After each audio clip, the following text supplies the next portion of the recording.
राजधानी व्यू, सच कहने का साहस और सलीका।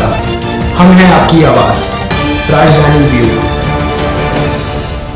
एक माँ झाड़ू पोछा कर अपने 3 बेटों को कलेक्टर डिप्टी कलेक्टर बना सकती है, लेकिन 3 बेटे कलेक्टर डिप्टी कलेक्टर बनकर एक माँ को पाल नहीं सकती। श्रीहरि वृद्ध आश्रम के संचालक वेद प्रकाश शर्मा का कहना।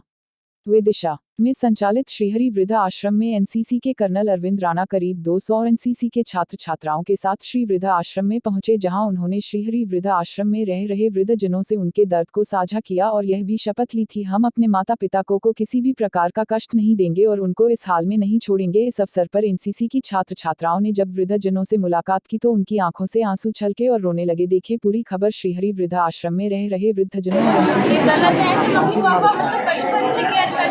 कैसे कोई छोड़ सकता है। बस बेटा आप प्रण करो। अरविंद राणा है, मैं विदिशा में स्थित 14 बटालियन एनसीसी का कमान अधिकारी हूँ। हमारी बटालियन विदिशा, रायसेन इन जिलों की 33 एजुकेशनल इंस्टीट्यूट्स में एनसीसी का संचालन करती है और तकरीबन 3500 कैडेट्स हैं जो हमारी बटालियन से जुड़े हुए हैं। आज आपकी जो एनसीसी की छात्र हैं उनको कहाँ लेके आए और क्या मैसेज कर रहे हैं?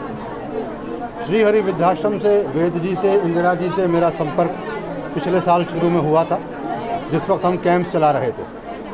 उस टाइम पर वेद जी मुझे मिलने आए थे दूरदर्शन के प्रतिनिधि के तौर पर वहाँ बातों बातों में उन्होंने बताया कि ये एक वृद्धाश्रम का भी संचालन करते हैं और एक पैम्फलेट मेरे पास ये रख गए। सोशल सर्विस, समाज सेवा एनसीसी के चार्टर में है। मैं सोच ही रहा था कि समाज सेवा के तहत क्या कार्रवाई की जाए और तभी उस पैम्फलेट पर मेरी निगाह गई तो मेरे दिमाग में आया कि इससे अच्छा और क्या हो सकता है। तो पिछले साल हम आए थे, तकरीबन 150 कैडेट्स लास्ट ईयर भी आए थे, इस बार 160 के करीब हैं। तो हमारा मकसद होता है कि सबसे पहले बुज़ुर्गों के साथ समय बिताना, उनका तीसरी पीढ़ी से मिलाप करवाना। हमारी पीढ़ी जो है वो बुज़ुर्गों की पीढ़ी और बच्चों के बीच की पीढ़ी का लिंक है। तो मुख्य मकसद था कि बुज़ुर्गों के साथ समय बिताएं बच्चे, उनकी कहानियाँ जानें, ये प्रण लें कि वो अपने बुज़ुर्गों के साथ कभी ऐसा नहीं करेंगे जब वो समर्थ हो जाएंगे। और ऑफ कोर्स थोड़ा मोटा सहयोग जो हम कर सकते हैं वो करें और बुज़ुर्गों से आशीर्वाद लें। वेद प्रकाश शर्मा, वृद्धाश्रम का संचालक हूँ। यहाँ पर आज कितने एनसीसी के छात्र छात्राएं हैं, क्या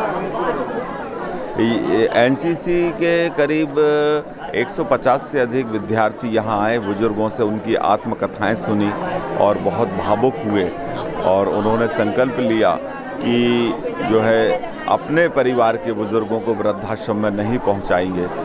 यहाँ पर हमने देखा कि उनको ये भी बताया कि एक झाड़ू पोछा करने वाली जो माँ है वो 3 बच्चों को पाल लेती है और कई घरों में तो 3 बच्चे डिप्टी कलेक्टर भी बन जाते हैं, लेकिन 3 डिप्टी कलेक्टर मिलकर के एक माँ को नहीं पाल पाते। ये जो समाज का इस प्रकार का संस्कारों का अवमूल्यन है, ये बहुत चिंताजनक है।